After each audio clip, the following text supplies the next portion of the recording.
Les grandes portes de l'université de l'invisible sont fondues dans l'octefer, un métal si instable qu'il ne peut exister que dans un univers saturé de magie brute. Elles résistent à tout en dehors de la magie. Aucun feu, aucun bélier, aucune armée ne peut les forcer.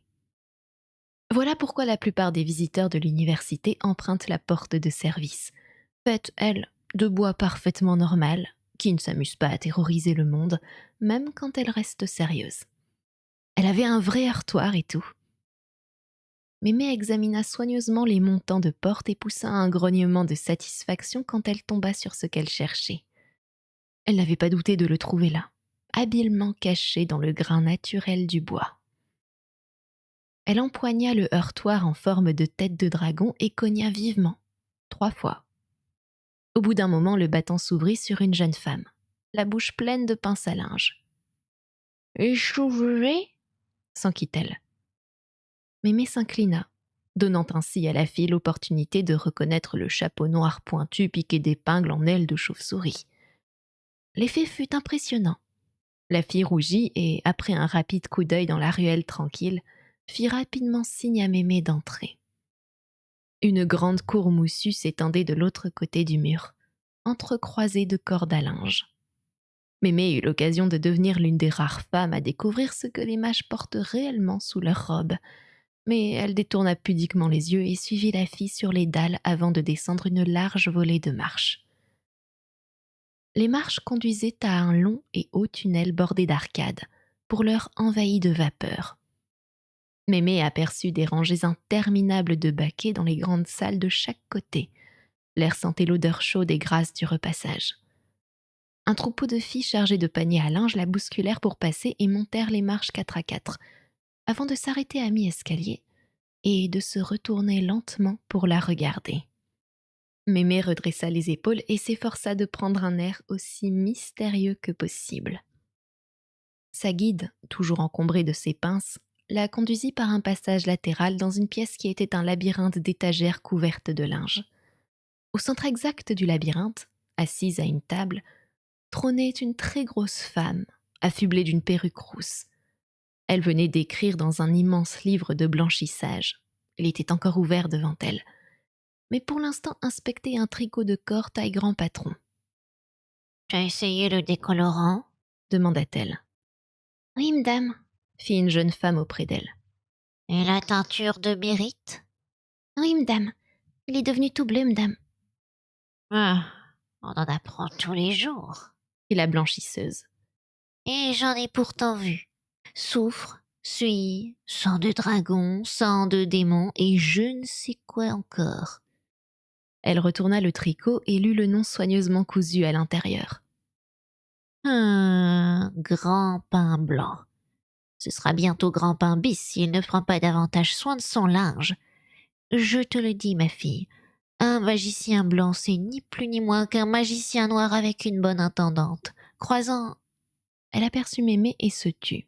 « Elle a horte » expliqua la guide de Mémé en exécutant une rapide révérence. « Ouais, oui, oui, merci, Xandra, tu peux nous laisser. » dit la grosse femme. Elle se leva, offrit à Mémé un visage fendu d'un large sourire et, dans un cliquetis presque perceptible, remonta sa voix de plusieurs degrés dans l'échelle sociale. « Veuillez nous excuser, » fit-elle. « Vous nous trouvez tout en pagaie. C'est aujourd'hui jour de lessive et tout. Est-ce une visite de courtoisie ou puis-je me permettre de vous demander, » Elle baissa la voix. « vous apporter un message de l'autre côté ?» Mémé fut ébahie, mais une fraction de seconde seulement. Les marques sur les montants de la porte l'avaient informée que l'intendante faisait bon accueil aux sorcières et attendait avec impatience des nouvelles de ses 4 maris. Elle était aussi en quête d'un 5e, à tout hasard, ce qui expliquait la perruque rousse et, si les oreilles de Mémé ne l'abusaient pas, les craquements d'assez de baleine pour donner un coup de sang à tout un mouvement d'écologistes. Crédule et pas très futé, avait dit les signes. Mémé réservait son jugement car les sorcières des villes n'avaient pas l'air si futées que ça elles-mêmes. L'intendante dut se méprendre sur son expression. « Ne craignez rien, » dit-elle. Mon personnel a des instructions précises pour accueillir les sorcières, même si les autres là-haut n'approuvent pas. Vous accepterez bien une tasse de thé et quelque chose à grignoter. Mémé s'inclina gravement. Et je vais voir si nous pouvons aussi vous trouver un bon baluchon de vieux vêtements. Rayonna l'intendante. Des vieux vêtements. Ah, oui. Merci, madame. L'intendante se déplaça majestueusement dans un grincement de vieux clippers à thé pris dans une tempête et fit signe à Mémé de la suivre. Je vais nous faire apporter le thé dans mes appartements. Du thé avec beaucoup de feuilles. Mémé clopina à sa suite. Des vieux vêtements. Est-ce que cette grosse bonne femme parlait sérieusement? Le culot. Évidemment, si c'était de la bonne qualité. Tout un monde semblait vivre sous l'université. C'était un dédale de caves, de chambres froides, de réserves, de cuisine et d'arrière-cuisine, où chaque habitant tantôt portait, pompait, poussait quelque chose, tantôt restait les bras ballants et criait. Mémé eut des visions fugitives de locaux pleins de glace et d'autres embrasés dans la chaleur que dégageaient des fourneaux de cuisine portés au rouge de la longueur des murs. Les boulangeries sentaient le pain frais et les buvettes la bière rance. Partout ça sentait la sueur et la fumée de bois. L'intendante lui fit gravir un vieil escalier en spirale et déverrouilla une porte à l'aide d'une des nombreuses clés qui pendaient à sa ceinture. La pièce à l'intérieur était rose et pleine de fanfreluches. Il y en avait même là où aucun esprit sensé n'aurait songé à en mettre. C'était comme se trouver à l'intérieur d'une barbe à papa. « Très joli, » fit Mémé.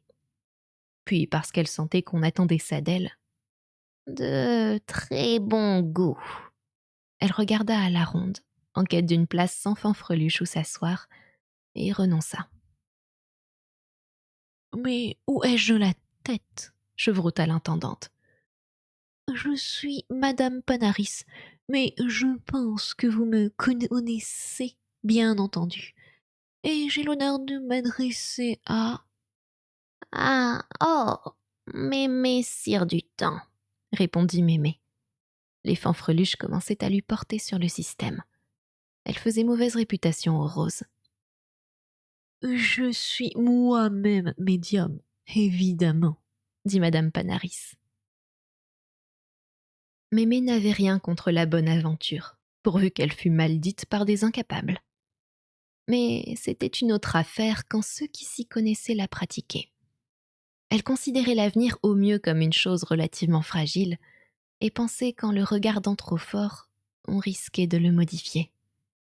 Elle avait quelques théories plutôt compliquées sur l'espace et le temps et pourquoi il fallait éviter de les tripatouiller. Mais par bonheur, les bons diseurs de bonne aventure étaient rares, et de toute manière les gens préféraient les mauvais, sur lesquels on pouvait compter pour recevoir la dose correcte de remontant et d'optimisme. Mémé savait tout de la mauvaise bonne aventure. C'était plus difficile que la bonne. Ça nécessitait beaucoup d'imagination. Elle ne pouvait s'empêcher de se demander si Madame Panaris était une sorcière née qui, pour une raison ou une autre, avait raté sa formation. Assurément, elle avait mis l'avenir en état de siège. Mémé repéra une boule de cristal sous une sorte de couvre-théière rose à fanfreluche, plusieurs jeux de cartes divinatoires, une bourse en velours rose de pierre runique, une de ces petites tables à roulettes qu'aucune sorcière avisée ne toucherait avec un balai de 3 mètres, et, là, elle n'était pas sûre, des crottes spéciales séchées provenant soit des moineaux d'une lamasserie, soit des lamas d'un monastère, qu'on pouvait censément jeter de telle façon qu'elle révélait la somme totale de connaissances et de sagesse contenues dans l'univers. « J'ai aussi les feuilles de thé, évidemment, » fit Madame Panaris qui montra la grosse théière brune posée sur la table entre elles. « Je sais que les sorcières les préfèrent souvent, mais elles me semblent toujours, disons, si communes, sans vouloir vous offenser. » Pour ça, elle ne voulait sûrement pas l'offenser, songea Mémé. Madame Panaris la couvait du regard qu'ont généralement les chiots quand ils ne savent pas trop ce qui les attend et craignent soudain qu'il ne s'agisse du journal roulé. Elle se saisit de la tasse de Madame Panaris et avait déjà commencé à en scruter le contenu lorsqu'elle surprit l'expression déçue qui plana sur le visage de l'intendante, comme une ombre sur un champ de neige. Puis elle se souvint de ce qu'elle faisait, tourna alors la tasse 3 fois de droite à gauche, exécuta de vagues passes au-dessus, et marmonna un charme qu'elle utilisait d'ordinaire pour soigner la mamite des vieilles chèvres. Mais, faute de mieux, un pis-aller, se dit-elle. Cette démonstration évidente de talent magique eut l'air de combler madame Panaris de bonheur. Mémé n'était normalement pas très bonne aux feuilles de thé, mais elle loucha sur le fouillis encrouté de sucre au fond de la tasse et laissa errer sa tête. Ce qu'il lui fallait maintenant, c'était dénicher un rat, ou même un cancrelat à proximité d'Esque, et lui emprunter son esprit. Ce que découvrit en réalité Mémé, c'est que l'université avait elle aussi son esprit. La pierre pense. Tout le monde sait ça. Car l'électronique est fondée sur ce principe. Mais dans certains univers, des hommes ont passé des lustres à chercher d'autres intelligences dans le ciel sans regarder une seule fois sous leurs pieds. C'est parce qu'ils ont une notion du temps complètement erronée. D'un point de vue minéral, l'univers est à peine créé. Les chaînes de montagnes font des bonds de jeu d'orgue pendant que les continents avancent et reculent avec entrain, se rentrent dedans pour la simple joie de la vitesse et s'arrachent des bouts de rochers. Il va falloir un certain temps avant que la pierre ne remarque les petites maladies de peau qui la défigurent et commence à se gratter, ce qui est aussi bien. La roche dont était bâtie l'université de l'invisible, cependant, absorbée de la magie depuis plusieurs milliers d'années, et il fallait bien que toute cette puissance perdue aille quelque part. L'université s'était en fait créée une personnalité. Mémé la sentait comme un gros animal plutôt amical, qui ne demandait qu'à se renverser sur le toit pour qu'on lui gratte le plancher. Mais elle ne prêtait aucune attention à la vieille femme. Elle observait Esque. Mémé retrouva la fillette en suivant les fils de l'attention de l'université et assista, fascinée, aux scènes de la grande salle. Là-dedans? La voix venait de loin, très loin. Hmm. Et j'ai dit, qu'est-ce que vous voyez là-dedans? Répéta madame Panaris. Hein? J'ai dit, qu'est-ce... Ah, Mémé rembobina son esprit, un peu embrouillé. L'ennui quand on empruntait un autre esprit, c'était qu'on avait toujours une impression de dépaysement au moment de réintégrer son propre corps. Et Mémé était la première personne à avoir jamais lu les pensées d'une bâtisse. Maintenant, elle se sentait immense, graveleuse et percée de conduits. vous allez bien? Mémé fit oui de la tête et ouvrit ses fenêtres. Elle étira ses ailes est et ouest et s'efforça de se concentrer sur la toute petite tasse qu'elle tenait entre ses piliers. Heureusement, madame Panaris mit sa mine plâtreuse et son silence pétrifié sur le compte des puissances occultes au travail, tandis que Mémé s'apercevait que son bref contact avec la vaste mémoire silicieuse de l'université lui avait plutôt stimulé l'imagination. D'une voie de corridor exposée au courant d'air qui impressionna l'intendante, elle bâtit un avenir plein de jeunes hommes ardents en lutte pour les amples faveurs de madame Panaris. Elle parla aussi très vite. Après ce qu'elle avait vu dans la grande salle, il lui tardait de retourner à l'entrée principale. Il y a autre chose, Ajouta-t-elle. Oui, oui. Je vous vois engager une nouvelle servante. Vous engagez bien vos servantes ici, non? D'accord. Et cette nouvelle servante est une petite fille, très économe, excellente travailleuse, sait tout faire. Et alors fit madame Panaris que la curiosité grisait et qui savourait déjà les descriptions graphiques étonnantes de Mémé sur son avenir. Les esprits ne sont pas bien clairs là-dessus, Dit Mémé. mais c'est de la plus haute importance de l'embaucher. Aucun problème, fit madame Panaris. On n'arrive pas à garder du personnel, savez-vous, jamais longtemps, à cause de la magie. Il y a des fuites qui nous tombent dessus, savez-vous, surtout de la bibliothèque, là où ils gardent tous les livres magiques. Deux filles des étages supérieurs m'ont rendu leur tablier hier, pour vous dire. Elles en avaient assez de se coucher le soir sans savoir sous quelle forme elles allaient se réveiller le lendemain. Les grands mages leur rendent leur aspect d'origine, savez-vous. Mais ce n'est pas pareil. Oui, ben, les esprits disent que cette jeune demoiselle vous causera aucun ennui de ce côté-là, fit Mémé d'un air mécontent. Si elle sait balayer et frotter, elle sera la bienvenue. Je puis vous l'assurer, dit madame Panaris intriguée. Même qu'elle apporte son propre balai. D'après les esprits, j'entends. que c'est aimable de sa part. Quand va-t-elle arriver, cette jeune demoiselle? Ah, bientôt, bientôt. C'est ce que disent les esprits. Un léger soupçon ombra le visage de l'intendante. Ce n'est pas le genre de choses que disent normalement les esprits. Où est-ce qu'ils disent ça, exactement? Ici, fit Mémé. Regardez, le petit tas de feuilles de thé entre le sucre et cette fêlure, là. J'ai raison, non? Leurs yeux se croisèrent. Madame Panaris avait peut-être ses faiblesses, mais aussi assez de poigne pour régner sur le monde inférieur de l'université. Toutefois, Mémé était capable de résister au regard d'un serpent. Au bout de quelques secondes, les yeux de l'intendante se mirent à pleurer. Oui, je pense que vous avez raison, reconnut-elle humblement, et elle pêcha un mouchoir dans les replis de sa poitrine. Bon, d'accord, fit Mémé qui se redressa et reposa la tasse dans sa soucoupe. Chez nous, les occasions ne manquent pas pour une jeune femme qui ne craint pas de travailler dur, dit madame Panaris. Moi-même, j'ai commencé comme servante, savez-vous? On en est toutes là, fit vaguement Mémé. Maintenant, faut que j'y aille. Elle se leva et tendit la main vers son chapeau.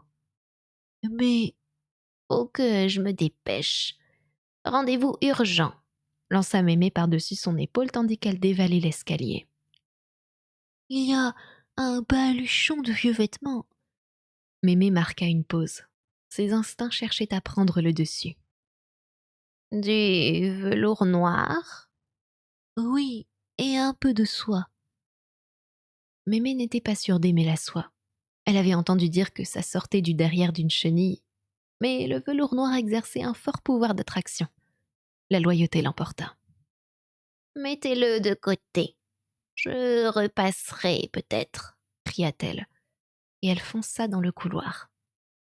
Cuisinière et marmitonne se précipitèrent à couvert lorsque la vieille femme dévora les dalles graisseuses, bondit dans l'escalier, déboucha dans la cour et jaillit dans la ruelle par une glissade, le châle volant dans son sillage, au milieu d'une gerbe d'étincelles que ses semelles soulevèrent sur les pavés.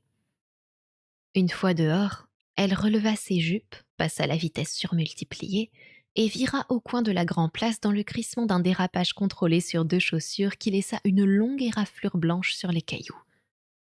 Elle arrivait juste à temps pour voir une esque en larmes sortir de l'université en courant. La magie, elle a pas marché. Je la sentais qu'elle était là, mais elle voulait pas venir. Peut-être que t'essayais trop fort, dit Mémé. La magie, c'est comme la pêche. C'est pas en sautant et en éclaboussant partout qu'on prend du poisson.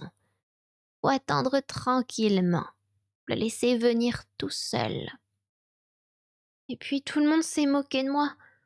Il y en a même un qui m'a donné un bonbon.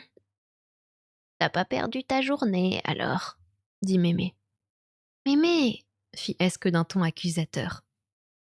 À quoi tu t'attendais donc? Au moins, ils se sont contentés de rire. Le rire, ça fait pas mal.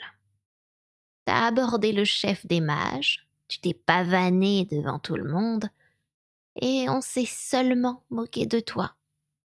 Tu t'en sors bien, je trouve. T'as mangé le bonbon? Est-ce que se renfrogna. Oui. C'était quoi comme bonbon? Un caramel. Je supporte pas les caramels. Euh, Fit Esk. tu veux peut-être que la prochaine fois j'en ramène un à la menthe? Te fiche pas de moi, ma petite demoiselle. J'ai rien contre les bonbons à la menthe. Passe-moi cette jatte. Autre avantage de la ville qu'avait découvert Mémé, la verrerie. Certaines de ces potions les plus compliquées requéraient un appareillage qu'il fallait soit acheter aux nains à des prix prohibitifs, soit commander au plus proche souffleur de verre, auquel cas les fournitures arrivaient enveloppées dans de la paille et, généralement, en miettes. Elle avait essayé de souffler toute seule, et l'effort l'avait fait tousser, ce qui avait donné des résultats plutôt rigolos. Mais la profession florissante des alchimistes urbains permettait de remplir des magasins entiers d'articles de verre mis à la vente. Et une sorcière parvenait toujours à soutirer des rabais. Elle suivit attentivement des yeux une vapeur jaune qui déferla le long d'un labyrinthe tortueux de tubulures pour finalement se condenser en une grosse goutte gluante. Elle la récupéra sans bavure au bout d'une cuillère de verre et la versa avec grand soin dans une toute petite fiole. Esk l'observait à travers ses larmes. C'est quoi? Demanda-t-elle. Du ça te regarde pas. Répondit Mémé qui scella à la cire le bouchon de la fiole. Un remède? Y a de ça. Mémé attira son nécessaire d'écriture et choisit une plume. Un bout de langue pointant à la commissure des lèvres, elle remplit méticuleusement une étiquette, avec force pause et grattage de tête pour trouver la bonne orthographe. C'est pour qui? Madame Erapat, la femme du souffleur de verre. Est-ce que se moucha le nez? Celui qui souffle pas beaucoup, c'est ça? Mémé la regarda par-dessus son pupitre. Comment ça? Quand elle t'a causé hier, elle l'a appelé le père un coup la quinzaine. Fit Mémé. Elle termina consciencieusement sa phrase. Diluez dans une pinte d'eau, versez une goutte dans son thé, mettez des vêtements faciles à enlever, et puis fermez la porte pour pas être dérangée. Un de ces jours, se dit-elle, faudra que je discute de ça avec elle. La gamine paraissait curieusement stupide. Elle avait déjà souvent assisté à des naissances et emmené les chèvres au bouc de la vieille nounou à Naples sans pour autant en tirer les conclusions qui s'imposaient. Mémé hésitait sur ce qu'elle devait faire à ce sujet, et le moment ne paraissait jamais approprié pour l'aborder. Elle se demandait si, tout au fond de son cœur, elle ne se sentait pas gênée. Elle se faisait l'effet d'un maréchal ferrant qui sait ferrer les chevaux, les guérir, les élever et juger de leur qualité, mais n'a qu'une vague idée sur la façon de les monter. Elle colla l'étiquette sur la fiole qu'elle enveloppa soigneusement dans du papier ordinaire. Et voilà. Il y a un autre moyen pour entrer à l'université, dit-elle en regardant du coin de l'œil la fillette qui broyait avec mauvaise humeur des herbes dans un mortier. un moyen de sorcière. Esk leva la tête. Mémé s'autorisa un mince sourire et s'attela à une autre étiquette. Le travail d'écriture des étiquettes, c'était toujours le plus dur en magie en ce qui la concernait. Mais je pense pas que ça t'intéressera, Poursuivit-elle. c'est pas très glorieux. Je les ai fait rigoler, marmonna Esk. Oui, tu l'as déjà dit. Alors, ça te donne pas envie d'essayer encore une fois? Je comprends parfaitement. Un silence s'ensuivit, seulement brisé par les grattements de plumes de Mémé. Esk finit par dire « Ton moyen, là, il me ferait entrer dans l'université? Bah tiens, fit Mémé avec hauteur. j'ai dit que je trouverais un moyen, non? Un très bon moyen en plus. T'aurais pas à te soucier des leçons, tu pourrais circuler partout. Personne te remarquerait. Tu serais invisible en fin de compte. Tu saurais tout ce qui se passe et, comment dire, tu ramasserais les miettes, voilà. Mais évidemment, maintenant qu'on s'est moqué de toi, ça va pas t'intéresser, pas vrai? Vous prendrez bien une autre tasse de thé, Madame Sire du Temps, Proposa Madame Panaris.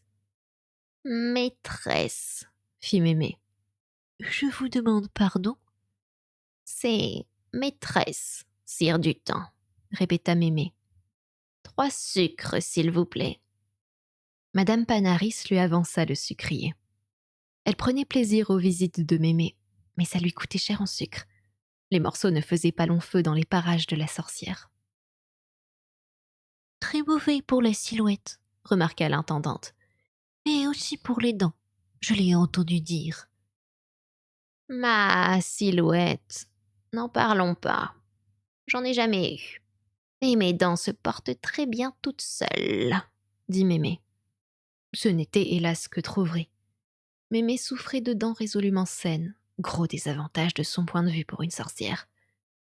Elle enviait vraiment Nounou à Naples, la sorcière de l'autre côté de la montagne qui avait trouvé moyen de perdre toutes ses dents dès l'âge de 20 ans et faisait une vieille parfaitement crédible.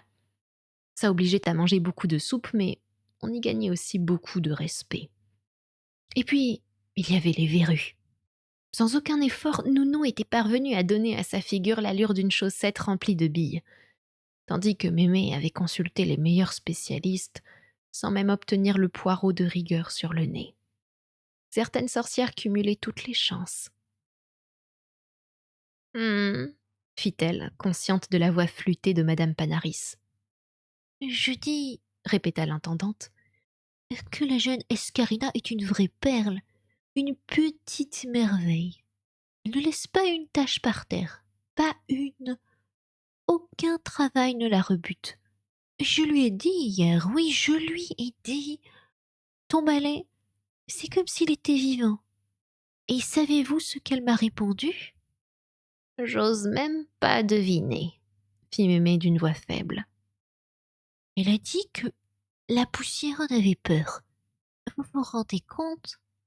Oui, fit Mémé. Madame Panaris poussa la tasse dans sa direction et lui adressa un sourire embarrassé. Mémé soupira intérieurement et plongea les yeux dans les profondeurs plutôt troubles de l'avenir. Elle commençait vraiment à manquer d'imagination.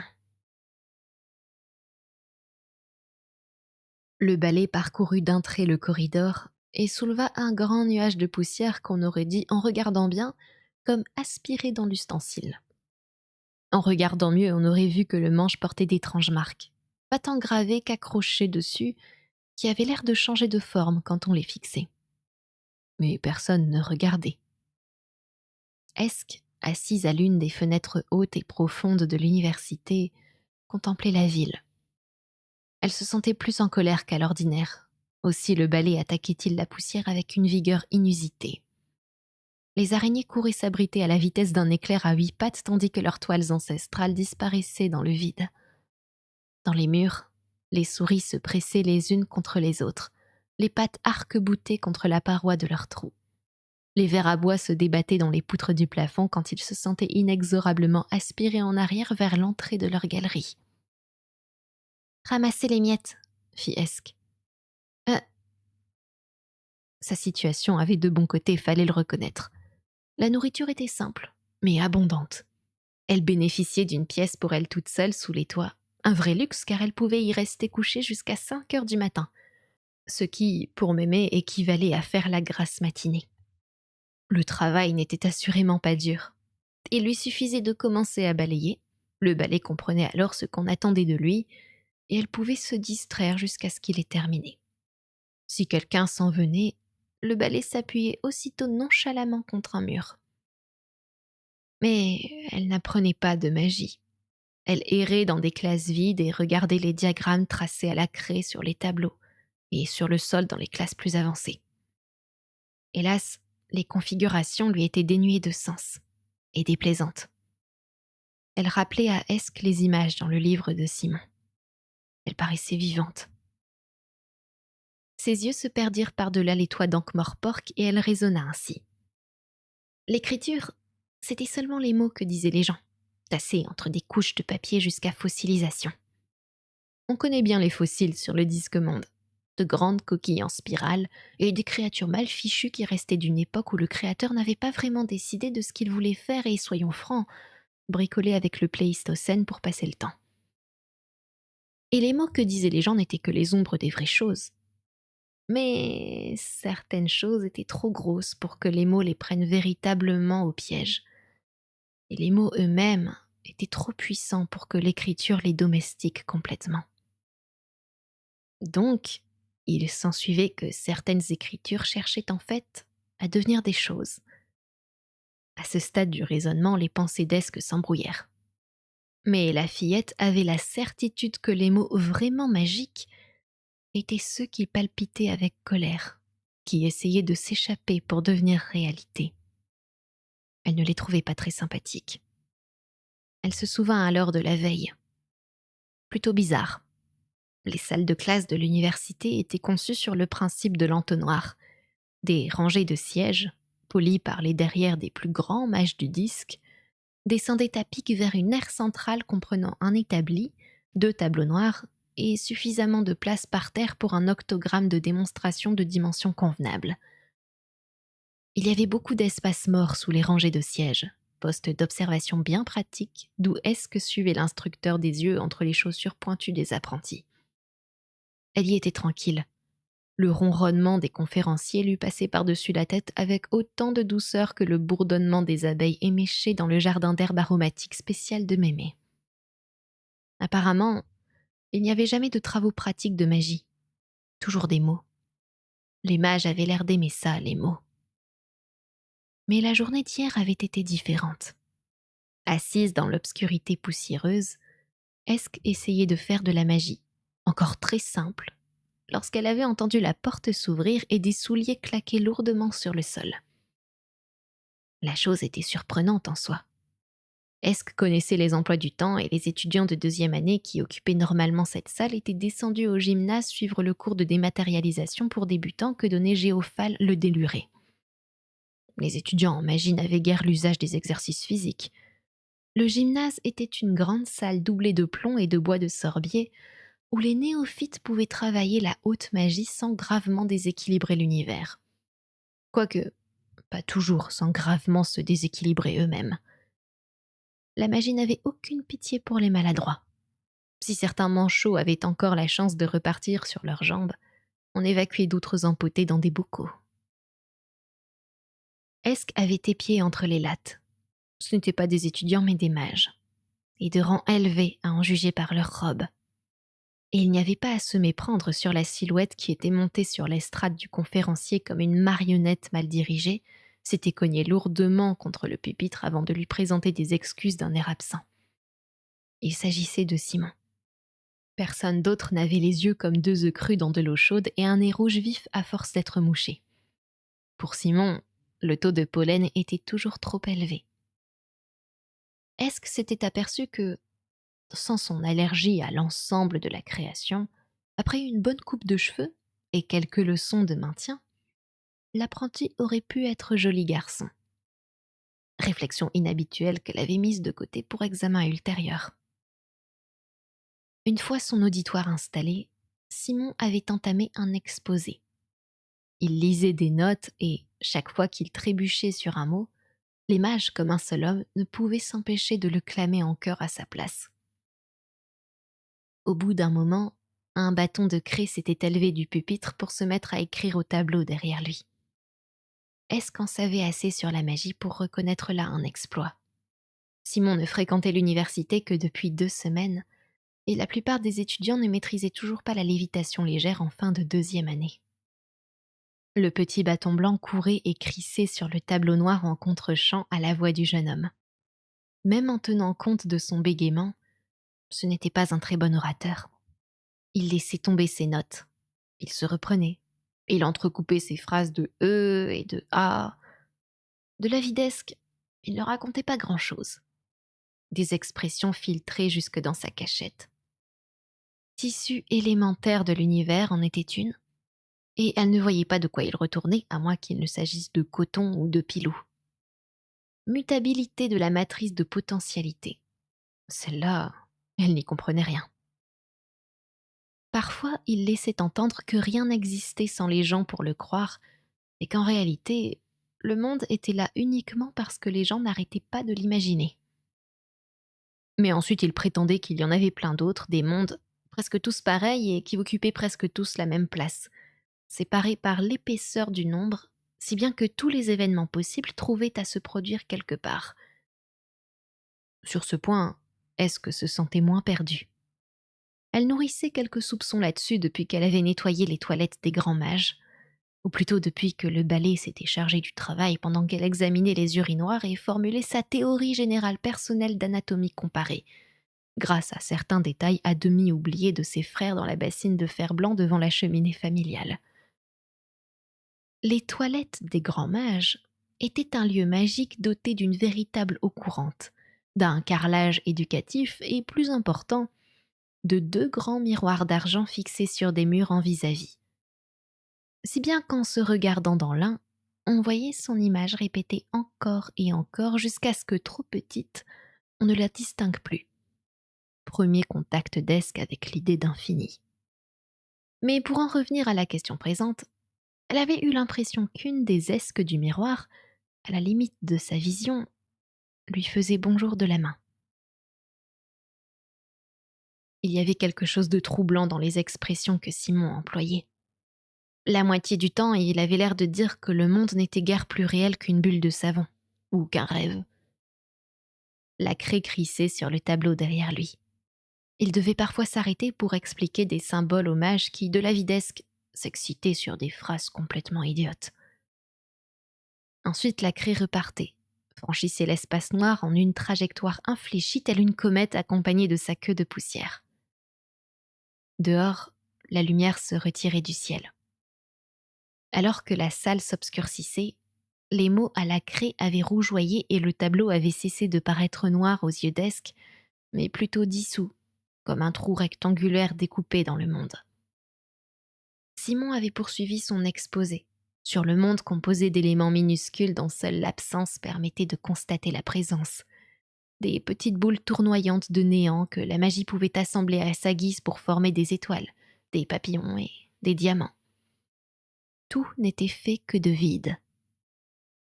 Le plus drôle, c'est qu'il avait l'air de trouver ça fascinant. Esk avait seulement conscience que les parois de la salle devenaient aussi ténues et impalpables que de la fumée, comme si le vide qu'elles contenaient se dilatait pour avaler tout ce qui les rendait solides. Ce qu'elle découvrait alors n'était autre que la plaine uniforme habituelle, froide et scintillante, avec ses collines usées au loin, et les créatures aussi immobiles que des statues qui dominaient la classe. Elles étaient plus nombreuses à présent. Elles avaient tout à fait l'allure de papillons de nuit attroupés autour d'une lumière. Il y avait cependant une différence importante. Une tête de papillon de nuit, même vue de près, restait aussi amicale qu'une frimousse de Jeannot Lapin comparée aux choses qui regardaient Simon. Ensuite, une servante était venue allumer les lampes et les créatures avaient disparu. S'étaient muées en ombres parfaitement inoffensifs tapis dans les coins de la pièce. Dans un passé récent, quelqu'un avait décidé de repeindre les vieux couloirs de l'université pour les égayer, partant du vague principe qu'il fallait apprendre dans un cadre agréable. Ça n'avait pas marché. Le fait est connu dans tous les univers. Quel que soit le soin apporté au choix des couleurs d'un décor d'établissement, on aboutit immanquablement à du vert dégueulis, du brun innommable, du jaune nicotine ou du rose orthopédique. Par un phénomène encore mal compris de résonance sympathique, ces couleurs dégagent toujours une vague odeur de chou bouilli, même si aucun chou ne cuit dans les environs. Quelque part dans les couloirs, une cloche sonna. Esk se laissa tomber légèrement de son appui de fenêtre, empoigna le balai et entreprit de balayer avec zèle tandis que des portes s'ouvraient en grand et que les corridors se remplissaient d'étudiants. Leur flot s'écoula de chaque côté de la fillette, comme l'eau autour du rocher. Pendant quelques minutes, la confusion fut totale. Puis les portes claquèrent, quelques pas pressés de retardataires décrurent au loin, et Esk se retrouva à nouveau seule. Une fois encore, elle regretta que le bourdon ne parle pas. Les autres servantes étaient bien sympathiques, mais on ne pouvait pas vraiment discuter avec elles. Pas de magie, en tout cas. Elle en venait aussi à la conclusion qu'il lui fallait apprendre à lire. Savoir lire, ça semblait la clé de la magie, qui n'était qu'une affaire de mots. Les mages avaient l'air de croire que nom et chose allaient de pair, et qu'en changeant le nom, on changeait la chose. Enfin, un truc dans ce goût-là. Lire, donc bibliothèque. Simon avait dit qu'elle contenait des milliers de livres, et dans tous ces mots, il y en aurait forcément un ou deux qu'elle saurait déchiffrer. Esk mit le bourdon sur son épaule et se dirigea d'un pas décidé vers le bureau de Madame Panaris. Elle était presque arrivée lorsqu'elle entendit un mur lui faire « Psst ». Elle le regarda attentivement et reconnut Mémé. Sans jouir de la faculté de se rendre invisible, la vieille femme avait le talent de se fondre dans le décor et de passer inaperçue.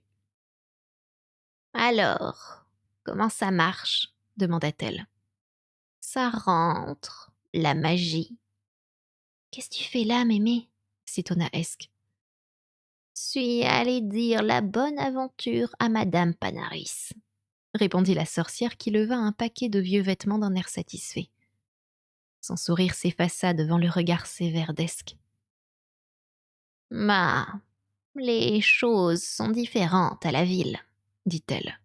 « Les gens de la ville s'inquiètent tout le temps de leur avenir. Ça vient de ce qu'ils avalent des aliments qui sont pas naturels. Et puis, ajouta-t-elle, se rendant soudain compte qu'elle se justifiait, pourquoi je dirais pas la bonne aventure ? C'est toi qui reprochais à Hilta de jouer sur la sottise des autres femmes, répliqua Esk. C'est toi qui prétendais que les diseuses de bonne aventure devraient avoir honte, et n'importe comment, t'as pas besoin de vieux habits. Qui épargne gagne, fit Mémé avec hauteur. Sa vie durant, elle avait récupéré des vieux vêtements. Ce n'était pas une prospérité passagère qui allait lui faire changer ses habitudes. Tu manges comme il faut. Oui, répondit Esk. Mémé, la magie des mages, c'est que des mots.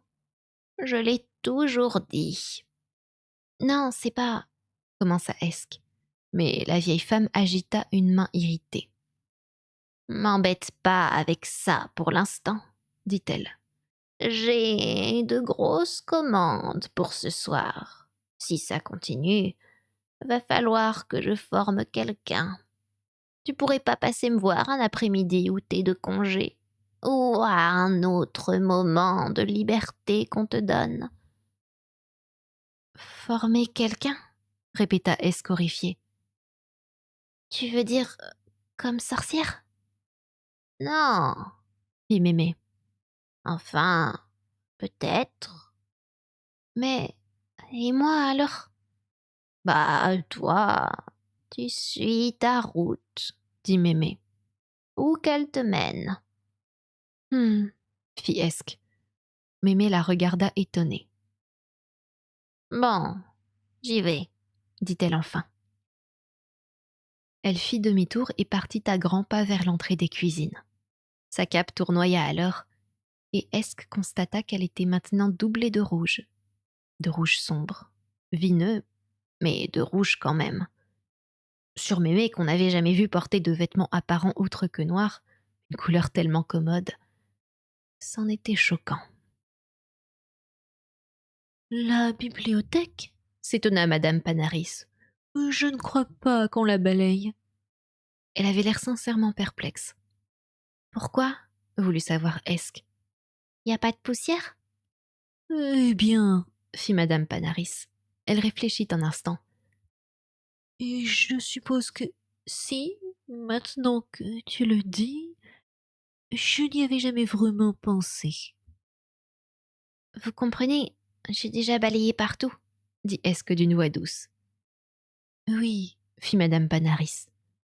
Partout, oui. Alors ? C'est que on n'a encore jamais fait ça. Mais du diable si je sais pourquoi. Alors, répéta Esk. Ook, fit le bibliothécaire en chef qui prit ses distances avec Esk. Mais elle avait entendu parler de lui et ne venait pas sans biscuit. Elle lui offrit une banane. L'orang-outan avança prudemment une main et s'empara prestement du fruit avec un grand sourire de satisfaction. Il existe peut-être des univers où la fonction de bibliothécaire passe pour paisible, où les risques se limitent à la chute de forts volumes sur la tête. Mais tenir une bibliothèque magique n'est pas un boulot pour étourdis. Les sortilèges sont puissants, et les coucher sur le papier pour les comprimer entre des couvertures ne les affaiblit en rien. Il se produit des fuites. Les livres ont tendance à réagir les uns vis-à-vis des autres, libérant une magie vagabonde dotée d'une personnalité. Les ouvrages de magie sont d'ordinaire enchaînés à leurs étagères, mais ce n'est pas pour empêcher qu'on les vole. Un accident de ce genre avait transformé le bibliothécaire en singe, après quoi il s'était opposé à toute tentative de lui redonner son aspect initial, expliquant par signe que la vie de l'orang-outan était de loin supérieure à celle de l'humain, car toutes les grandes questions philosophiques revenaient à se demander de quel côté viendrait la prochaine banane. Et puis, de longs bras et des pieds préhensibles, c'était l'idéal pour atteindre les rayonnages du haut. Esk lui donna tout le régime et détala parmi les livres sans lui laisser le temps d'objecter. Elle n'avait jamais vu plus d'un livre à la fois aussi. Pour ce qu'elle en savait, la bibliothèque ressemblait-elle à toutes les autres? Évidemment, c'était un peu bizarre ce plancher qui avait l'air de devenir le mur au loin, et ces étagères qui jouaient des tours à la vision et donnaient l'impression de vriller à travers plus de dimensions que les trois habituelles. C'était d'ailleurs surprenant de lever la tête et de voir des rayonnages au plafond, entre lesquels circulaient çà et là des étudiants à l'air dégagé. La vérité, c'est que la présence de tant de magie déformait l'espace ambiant. Le coton de l'univers, à moins que ce ne soit le pilou, mis à la torture, prenait au fond des rayons des formes particulières. Les millions de mots enfermés, incapables de s'échapper, faussaient la réalité environnante. Il paraissait logique à Esk que parmi tous ces ouvrages, il dût en exister un qui expliquait comment lire tous les autres. Elle ne savait pas trop où le trouver, mais en son fort intérieur, elle se disait qu'il montrerait sûrement des lapins folâtres et des chatons espiègles sur la couverture. Le silence ne régnait certes pas dans la bibliothèque. De temps en temps fusait et grésillait une décharge de magie, et une étincelle octarine fulgurait d'une étagère à l'autre. Les chaînes cliquetaient faiblement. Sans oublier, évidemment, le léger froissement de milliers de pages dans leur prison reliée cuir. Esk s'assura que personne ne lui prêtait attention et tira le volume le plus proche. Il s'ouvrit d'un coup entre ses mains. Et elle constata avec tristesse qu'il contenait le même genre de diagramme antipathique déjà remarqué dans le livre de Simon. L'écriture était complètement inconnue, et elle en était bien contente. Ce devait être horrible de savoir à quoi rimaient toutes ces lettres, visiblement formées de créatures affreuses qui se livraient entre elles à des relations compliquées. Elle força pour refermer l'ouvrage, comme si les mots résistaient de l'autre côté. Il y avait le dessin d'une créature sur la couverture. Elle avait tout l'air d'une des choses du désert glacé. Certainement pas d'un chaton espiègle. Salut. Est-ce que, hein, comment t'as fait? D'où tu sors? C'était Simon, debout, un livre sous chaque bras. Est-ce que rougit? Mémé veut pas le dire, fit-elle. Je crois que ça a rapport avec les hommes et les femmes. Simon la regarda interdit. Puis il sourit. Est-ce que se repassa mentalement la question? Je travaille. Je balaye. Elle brandit le bourdon en manière d'explication. Ici? Est-ce que le fixa d'un œil vide? Elle se sentait seule, perdue et plus que trahie. Tout le monde s'occupait de vivre sa vie sauf elle. Elle passerait le restant de ses jours à faire le nettoyage derrière les mages. Ce n'était pas juste et elle en avait assez. En fait, c'est pas vrai. En fait, j'apprends à lire pour être mage. Le jeune garçon la considéra quelques secondes à travers ses larmes. Puis il lui retira doucement le livre des mains et lut le titre. Démoniologie maleficorum à l'usage des insatisfaits. Qu'est-ce qui te fait croire que t'arriverais à lire ça? Euh, Fit Esk. bah, suffit d'essayer jusqu'à ce que ça marche, non? C'est comme traire les chèvres, ou tricoter, ou... Sa voix s'éteignit. Ça, je ne connais pas.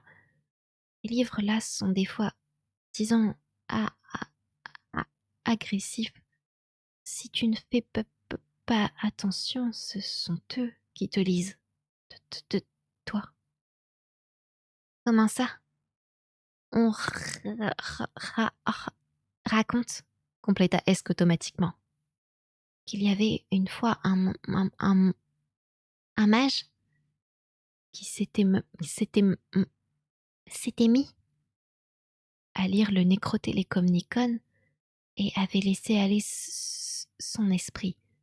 Le lendemain, les lendemains, on avait trouvé tous ses vêtements, ses habits sur une chaise, son chapeau par-dessus, et le livre avait... Est-ce que s'enfonça les doigts dans les oreilles, mais pas trop, au cas où elle raterait quelque chose. Je veux pas entendre si c'est une horreur. Avait beaucoup plus de pages. Est-ce que se retira les doigts des oreilles? Il y avait quelque chose sur les pages? Simon opina gravement du chef. Oui, sur toutes, il y avait... Non, fit Esk. je veux même pas l'imaginer. Je croyais que lire, c'était plus tranquille que ça. Je veux dire, Mémé lisait son almanach tous les jours et il lui est jamais rien arrivé. Je dois te dire que Les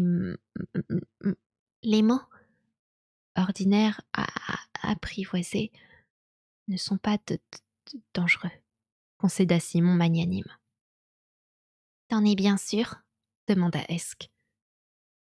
C'est juste que les mots, parfois, un pouvoir, dit Simon en emboîtant fermement dans son rayon le livre qui agita sa chaîne dans sa direction. Et l'on dit que la plupart? non, La plume? est plus puissante que Que l'épée. conclut Esk. D'accord, mais avec laquelle tu préférerais qu'on te pique? Ça ne servira pas à grand-chose si je te dis que tu ne devrais pas te trouver ici, pas vrai? Fit le jeune mage. Esk réfléchit soigneusement à la question. Non, dit-elle. Je crois pas que ça servira à grand-chose. Je pourrais faire venir les appariteurs pour qu'ils t'expulsent. Oui, mais tu le feras pas. C'est que je ne veux pas qu'il t'arrive du, du... Du mal. Tu comprends? C'est vrai, ça peut être dangereux. Esk surprit un léger remous au-dessus de la tête de l'étudiant. L'espace d'un instant, elle les vit, les grandes formes grises du désert froid. Elles observaient. Et dans le calme de la bibliothèque, alors que le poids de la magie élimait le tissu de l'univers jusqu'à la corde, elles avaient décidé d'agir. Autour d'elles, le froissement assourdi des livres s'enfla comme si on les feuilletait à toute vitesse. Certains des ouvrages les plus puissants parvinrent à s'arracher de leur étagère pour se balancer au bout de leur chaîne et battre frénétiquement de leur couverture. Un énorme grimoire plongea de son air sur le rayon le plus élevé. Il se libéra brutalement de sa chaîne du même coup et s'éloigna d'un vol lourd comme un poulet effrayé en éparpillant ses pages derrière lui. Un vent de magie souffla le fichu d'Esk dont les cheveux flottèrent dans son dos. Elle vit Simon tenter de reprendre son équilibre contre un rayon tandis que les livres explosaient autour de lui. L'air était épais. Il avait goût de fer blanc. Il bourdonnait. « Elles essayent d'entrer !» s'écria la fillette. Le visage torturé de Simon se tourna vers elle. Un incunable fou de peur le heurta violemment dans le creux des reins et le fit tomber vers le plancher qui se soulevait avant de rebondir très haut par-dessus les rayonnages. Esk se baissa subitement pour laisser passer un vol de thésaurus qui tournait en rond en traînant leur étagère et courut rejoindre le jeune garçon à quatre pattes.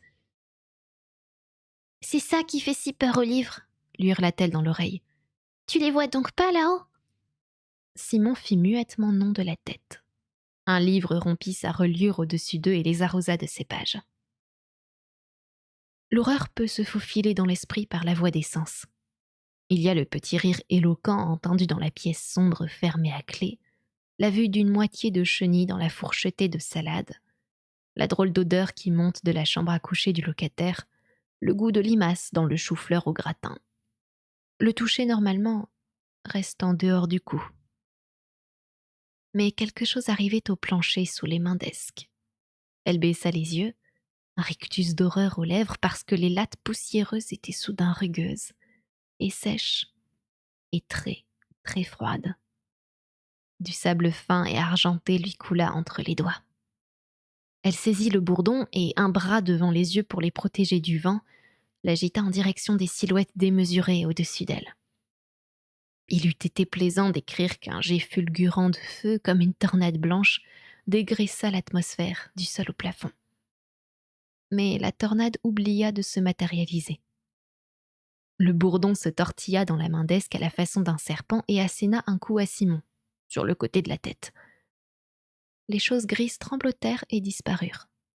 La réalité ordinaire revint et voulut faire croire qu'elle n'était jamais partie. Le silence tomba comme du velours épais, par vagues successives. Un silence pesant, qui se répétait en écho. Quelques livres tombèrent lourdement de nulle part, penauds.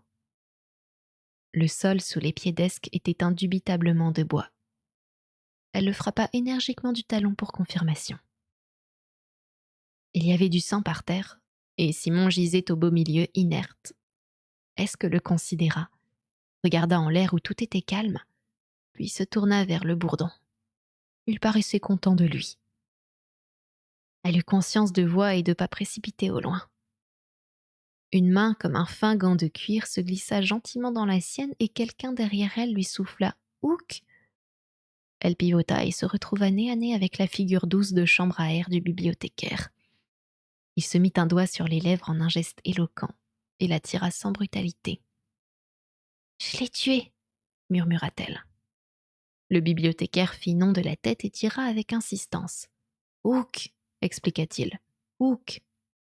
Il entraîna la fillette réticente dans une allée latérale du dédale des anciens rayonnages quelques secondes avant qu'un groupe de mages de haut niveau, attirés par le bruit, ne passe la porte. Les livres se sont encore battus. Ah non, ça va nous prendre une éternité pour récupérer tous les sortilèges. Quand ils s'échappent, ils cherchent des coins où se cacher, vous savez. Qui c'est là, par terre? Il y eut une pause. Il est assommé. Il a reçu une étagère, on dirait. Qui c'est? C'est le nouveau, vous savez, celui qui a de l'intelligence plein la tête à ce qu'on dit. Si l'étagère avait un peu mieux visé, on aurait pu vérifier si c'est vrai. Vous deux, emmenez-le à l'infirmerie. Les autres, faudrait mieux que vous rassembliez ces livres. Oh, il est ce fichu bibliothécaire. Il n'aurait pas dû laisser se former une masse critique. Esk jeta un coup d'œil en coin à Laurent Autant qui lui répondit par un frétillement des sourcils. D'un rayon voisin, il sortit un volume poussiéreux de sortilèges horticoles et ramena du renfoncement à l'arrière une banane brune et moelleuse qu'il mangea avec la délectation sereine de celui qui estime les problèmes, quels qu'ils soient, du ressort de l'espèce humaine. Elle regarda de l'autre côté le bourdon qu'elle tenait à la main, et ses lèvres se pincèrent. Elle savait qu'elle n'avait pas relâché sa prise. Le bourdon avait bel et bien allongé un cou à Simon. L'idée de meurtre au cœur du bois. Le jeune garçon gisait sur un lit dur dans une pièce étroite, une serviette froide pliée en travers du front. Trétel et Biseauté l'observaient avec attention. « Ça fait combien de temps ?» demanda Biseauté. Trétel haussa les épaules. « 3 jours. » « Et il n'est pas revenu à lui une seule fois ?»« Non. » Bisoté s'assit lourdement sur le bord du lit et se pinça l'arête du nez d'une main lasse. Simon n'avait jamais paru particulièrement bien portant, mais maintenant, il avait le visage horriblement creusé. Un esprit brillant, ce gars-là, dit-il. Son explication des principes fondamentaux de la magie et de la matière, tout à fait étonnante. Trétel approuva du chef. Cette façon qu'il a d'assimiler la connaissance, fit Bisoté. J'ai travaillé toute ma vie comme mage, et je n'avais jamais vraiment compris la magie jusqu'à ce qu'il l'explique. C'était si clair, si, oui, évident. Tout le monde le dit, Renchérit Trétel, maussade.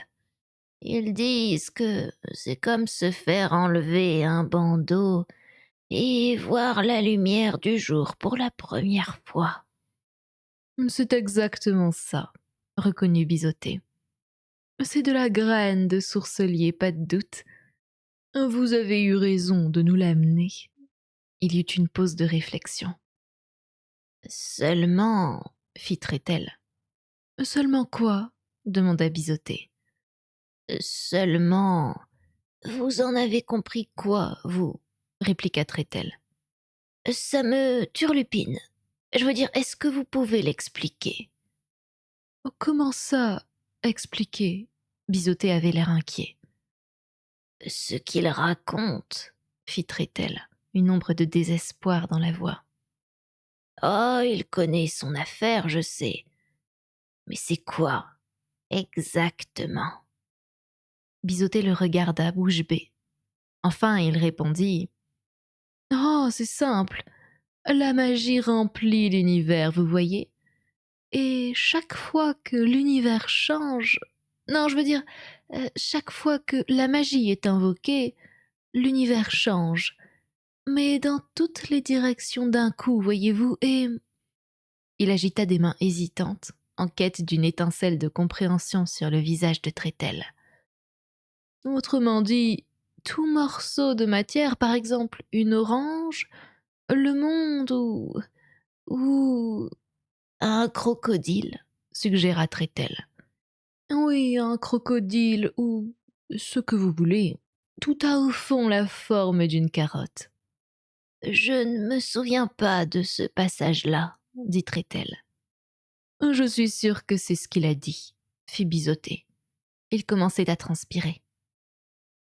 Non, je me souviens du passage où il laissait entendre qu'en allant assez loin dans n'importe quelle direction, on finirait par se voir l'arrière du crâne, Insista Trétel. Vous êtes sûr qu'il ne voulait pas parler du crâne de quelqu'un d'autre Trétel réfléchit un instant. Non, je suis à peu près sûre qu'il a dit qu'on se verrait l'arrière de son crâne. Je crois qu'il a dit qu'il pouvait le prouver. Ils réfléchirent là-dessus en silence. Bisoté finit par reprendre la parole, très lentement et posément. Voilà comment je vois les choses, fit-il. Avant de l'entendre parler, j'étais comme tout le monde. Vous comprenez ce que je veux dire? J'étais perplexe, indécis à propos des petits détails de l'existence. Mais à présent, son visage s'éclaira. Je suis toujours perplexe et indécis, mais sur un plan plus élevé, voyez-vous. Et au moins, je sais que ce qui m'agite désormais, ce sont les questions vraiment importantes, fondamentales, de l'univers. Trétel approuva du chef. Je ne les voyais pas comme ça, Dit-il. mais vous avez absolument raison. Il a vraiment repoussé les limites de l'ignorance. Nous en savons si peu sur l'univers. Ils savourèrent tous deux l'étrange et chaude sensation d'être beaucoup plus ignorants que le commun des mortels, lequel n'était ignorant que de choses communes. Puis Trétel dit « J'espère seulement qu'il va bien. La fièvre est tombée, mais il n'a pas l'air de vouloir se réveiller. » Deux servantes entrèrent avec un bol d'eau et de nouvelles serviettes. L'une d'elles portait un balai plutôt décrépit. Alors qu'elles entreprenaient de changer le drap trempé de sueur sous le jeune garçon, Les mages sortirent et continuèrent de discuter des vastes horizons d'ignorance que le génie de Simon avait ouverts au monde. Mémé attendit de ne plus entendre les bruits de pas et retira son fichu. Foutu fichu, dit-elle. Esque, va guetter la porte. Elle ôta la serviette de la tête de Simon et lui appliqua la main sur le front pour voir s'il avait de la température. C'est bien d'être venu, dit Esk. Toi qui as tant à faire avec ton travail et tout. Mémé pinça les lèvres. Elle souleva les paupières du jeune garçon et lui prit le pouls. Elle colla une oreille sur le xylophone qui lui tenait lieu de poitrine et écouta le cœur. Elle resta un moment presque immobile, à lui sonder la tête. Elle fronça les sourcils. « Il va bien ?» fit Esk d'une voix anxieuse. Mémé regardait les murs de pierre. « Quelle barbe ici !» dit-elle. « C'est pas un endroit pour les malades. »« Oui, mais il va bien ?» ?»« Quoi ?» Mémé sortit en sursaut de ses pensées. « Ah, oui, probablement, là où il est. » Esk, surprise, fixa la vieille femme, puis le corps de Simon. « La maison est vide, » dit simplement Mémé. « Qu'est-ce que tu veux dire ?»« Écoutez-moi ça. On croirait que je lui ai rien appris.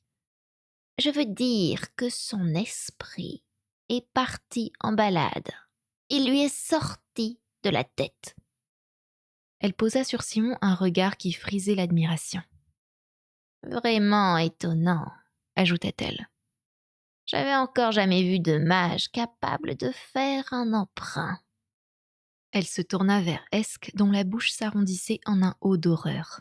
« Je me rappelle quand j'étais petite, la nounou Annabelle est partie en balade.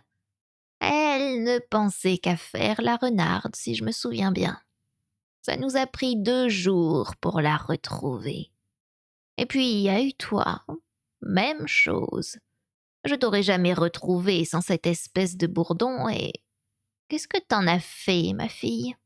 « Il a tapé sur Simon, marmonna Esk. Il a essayé de le tuer. Je l'ai jeté dans le fleuve. » « Pas gentil de lui faire ça, lui qui t'a sauvé, » dit Mémé. « Il m'a sauvé en tapant sur Simon. » »« T'as donc pas compris. Simon appelait ces choses-là. » »« C'est pas vrai. » Mémé soutint le regard de défi d'Esk et une pensée lui vint. Je l'ai perdu. 3 années de travail jetées au cabinet. Elle ne pouvait pas devenir mage, mais elle aurait pu faire sorcière. « Et pourquoi c'est pas vrai, mademoiselle, je sais tout ?» demanda-t-elle. « Il ferait pas une chose pareille. » Esk était au bord des larmes. « Je l'ai entendu causer. Il est pas méchant. C'est quelqu'un d'intelligent. Il arrive presque à comprendre comment tout marche. C'est sûrement un gentil garçon, » dit Mémé avec aigreur. « J'ai jamais dit que c'était un mage noir, hein ?» « C'est des choses horribles, » pleurnicha Esk. « Il les appellerait pas. Il veut tout le contraire de ce qu'elles sont. Et toi, t'es qu'une vieille et méchante. » La gifle résonna comme une cloche. Esk tituba en arrière, blanche d'émotion. Mémé restait la main levée, tremblante. Elle n'avait flanqué à Esk qu'une seule claque à ce jour, celle qu'on administre au bébé pour le présenter au monde et lui donner un aperçu de ce que lui réserve l'existence. Mais depuis, aucune. En 3 ans sous le même toit, les occasions n'avaient pas manqué. Quand le lait se sauvait ou que les chèvres restaient sans eau par sa négligence, mais une réflexion blessante ou un silence encore plus blessant faisait mieux que force et ne laissait pas de marque. Elle empoigna Esk fermement par les épaules et la fixa dans les yeux. « Écoute-moi, » fit-elle d'un ton pressant. « Est-ce que je t'ai pas toujours dit que si tu voulais employer la magie, il fallait que tu traverses le monde comme un couteau traverse l'eau? Je te l'ai pas dit. » Esk, hypnotisé comme un lapin acculé, fit oui de la tête. « Et t'as cru que la vieille Mémé parlait en l'air, pas vrai? Mais le fait est, qu'en te servant de la magie, tu attires l'attention sur toi. leur attention à elles, aux choses. Elles surveillent sans arrêt le monde. Les esprits ordinaires, elles les distinguent que vaguement. Elles y font à peine attention. Mais un esprit qui contient de la magie, il brille, tu vois. C'est comme un phare pour elles.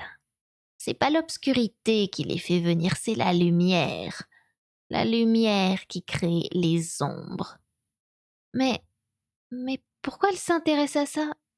Qu'est-ce qu'elles veulent? Vivre et prendre forme, répondit Mémé. Elle s'affaissa et relâcha Esk. Elles sont pathétiques, en fin de compte. Elles n'ont que la vie et les formes qu'elles volent. Elles pourraient pas plus survivre dans ce monde qu'un poisson dans le feu, mais ça les empêche pas d'essayer. Et elles sont juste assez intelligentes pour nous détester parce qu'on vit. Esk frissonna. Elle se rappelait le contact grumeleux du sable froid. Elles sont quoi? Moi, je croyais que c'était rien qu'une sorte de... une sorte de démon. Non, personne le sait vraiment. Ce sont juste les choses des dimensions de la basse fosse. En dehors de l'univers, voilà tout. Des créatures de l'ombre. Elle se retourna vers la forme étendue de Simon. T'aurais pas une petite idée de l'endroit où il est des fois? Fit-elle en lançant un coup d'œil perspicace à la fillette. Pas parti faire un tour avec les mouettes, hein? Est-ce que secoua la tête? Non, reprit Mémé. Je crois pas. Elles le tiennent, c'est ça. Ce n'était pas une question. Esk approuva de la tête un masque de douleur sur le visage. C'est pas ta faute, dit Mémé. L'esprit de Simon leur a offert une ouverture. Et quand il a été assommé, elles l'ont emporté. Seulement... Elle tambourina des doigts sur le bord du lit et parut prendre une décision. Qui c'est, le mage le plus important ici? Demanda-t-elle. Seigneur Bisoté, répondit Esk. C'est l'archichancelier, l'un des deux qui était là tout à l'heure. Le gros ou l'autre, le filet de vinaigre? Esk s'arracha à la vision de Simon dans le désert froid et s'entendit répondre. Il était 8e niveau, un mage à 33 degrés, c'est ça. Tu veux dire que c'est un tordu, répliqua Mémé. À force de traîner autour de ces mages, t'as fini par les prendre au sérieux, ma fille. Ils se donnent tous du haute seigneurie par-ci et de l'impérial par-là. Ça fait partie du jeu. Même les magiciens sont pareils. On pourrait au moins croire qu'ils ont plus de jugeote, eh ben non. Faut qu'ils en rajoutent dans le genre l'incroyable Barjo et Doris. Bon, il est où, ton haut tagada de soin de soin? Ils vont tous dîner dans la grande salle, dit Esk. Il va faire revenir Simon alors? Ça, c'est la partie délicate, répondit Mémé. On pourrait sans doute tous assez facilement faire revenir quelque chose qui marcherait et parlerait comme toi et moi. Est-ce que ce serait Simon? Là, c'est une autre paire de manches. Elle se releva. Allons donc voir cette grande salle. Pas de temps à perdre. Euh, les femmes n'ont pas le droit d'entrer, dit Esk. Mémé s'arrêta sur le seuil de la porte. Ses épaules se soulevèrent. Elle se retourna très lentement. Qu'est-ce que t'as dit? Fit-elle. Mes vieilles oreilles m'appuceraient-elles? Et me répond pas oui. Elles ont parfaitement entendu. Pardon, s'excusa Esk. La force de l'habitude. À ce que je vois, t'as acquis des idées en dessous de ta condition, dit froidement la sorcière. Va me chercher quelqu'un pour veiller sur le gamin et allons voir ce qu'elle a d'exceptionnel, cette salle où je dois pas mettre les pieds. Ainsi donc, alors que l'ensemble de l'université de l'invisible prenait son dîner dans la vénérable salle, Les portes s'ouvrirent dans une volée dramatique qui tourna court lorsque l'une d'elles rebondit sur un serveur pour revenir percuter le tibia de Mémé. Au lieu de la démarche assurée et provocante qu'elle avait eu l'intention d'adopter pour franchir le sol carrelé, elle fut forcée d'entrer mi-sautillant, mi-clopinant. Mais elle espéra qu'elle clopinait avec dignité, et pas pour des clopinettes. Est-ce que la suivait à petits pas rapides, profondément consciente des centaines d'yeux braqués sur elle? La rumeur des conversations et le cliquetis des couverts s'affaiblirent. 2 ou 3 chaises se renversèrent. À l'autre bout de la salle, elle voyait les grands mages à la table des professeurs, laquelle flottait à quelques dizaines de centimètres au-dessus du sol. Ils avaient les yeux écarquillés. Un mage de niveau moyen, est-ce que reconnut l'assistant en astrologie appliquée, se précipita à leur rencontre en agitant les mains. « Non, non, non, S'écria-t-il. pas la bonne porte, faut partir. » « Ça me concerne pas, dit calmement Mémé qui força le passage. Non, non, non, c'est contre les usages, faut partir tout de suite. Les dames ne sont pas admises ici. Je suis pas une dame, je suis une sorcière, répliqua Mémé. Elle se tourna vers Esk. Il est important, celui-là. Je crois pas, répondit Esk. Bien. Mémé s'adressa à nouveau à l'assistant. Trouvez-moi un mage important, s'il vous plaît. Vite. Esk la tapota dans le dos. 2 mages à l'esprit un peu plus vif s'étaient prestement faufilés par la porte dans leur dos, et maintenant plusieurs appariteurs s'avançaient d'un air menaçant à l'entrée de la salle, sous les acclamations et les sifflets des étudiants. Esk n'avait jamais beaucoup aimé les appariteurs, qui vivaient à part dans leur loge, mais à présent elle se sentait une pointe de sympathie pour eux. 2 d'entre eux tendirent des mains velues et saisirent Mémé par les épaules. Le bras de la vieille femme disparut dans son dos. Il y eut de brefs mouvements, et les bonshommes déguerpirent en boitillant et jurant, les doigts serrés sur certaines parties de leur anatomie. « Épingle à chapeau », expliqua Mémé. Elle attrapa Esk de sa main libre et se dirigea rapidement vers la table des professeurs, lançant des regards mauvais à quiconque faisait ne serait-ce que mine de vouloir lui barrer le chemin. Les jeunes étudiants, qui savaient reconnaître un spectacle gratuit quand ils tombaient dessus, tapaient des pieds, applaudissaient et cognaient leurs assiettes sur les longues tables. Celle des professeurs retomba sur le carrelage avec un bruit sourd, et les grands mages se rangèrent précipitamment derrière Biseauté qui tentait de rameuter ses réserves de dignité. Ses efforts ne furent guère couronnés de succès. Il est très difficile de garder l'air digne avec une serviette coincée dans le col. Il leva les mains pour obtenir le silence, et la salle attendit, pleine d'espoir, tandis qu'Esk et Mémé s'approchaient de lui. Mémé regardait d'un œil intéressé les vieilles peintures et statues de mages disparus. « C'est qui, ces couillons-là » demanda-t-elle du coin de la bouche. « C'étaient des mages en chef » chuchota Esk. « M'ont l'air constipés. J'ai jamais vu de mage aller régulièrement à la selle. » « Des nids à poussière, c'est tout ce que je vois, moi, » dit Esk. Biseauté était campé sur ses jambes largement écartées, les poings sur les hanches, l'estomac comme une piste pour skieurs débutants. Une pose habituellement associée à Henri VIII, mais avec option sur le 9, voire le 10. « Eh bien, dit-il, que signifie cet outrage ?»« Mais celui-là, il est important, » s'enquit Mémé auprès d'Esk. « Moi, madame, je suis l'archi-chancelier, et il se trouve que je dirige cette université. Et vous, madame, vous vous êtes indûment introduite sur un territoire extrêmement dangereux. Je vous préviens que... Arrêtez de me regarder comme ça. » Biseauté battit en retraite en chancelant, les mains en avant pour repousser le regard fixe de Mémé. Les mages derrière lui s'égayèrent, renversèrent des tables dans leur hâte à fuir les yeux de la sorcière. Des yeux qui avaient changé. Esk ne les avait encore jamais vus ainsi.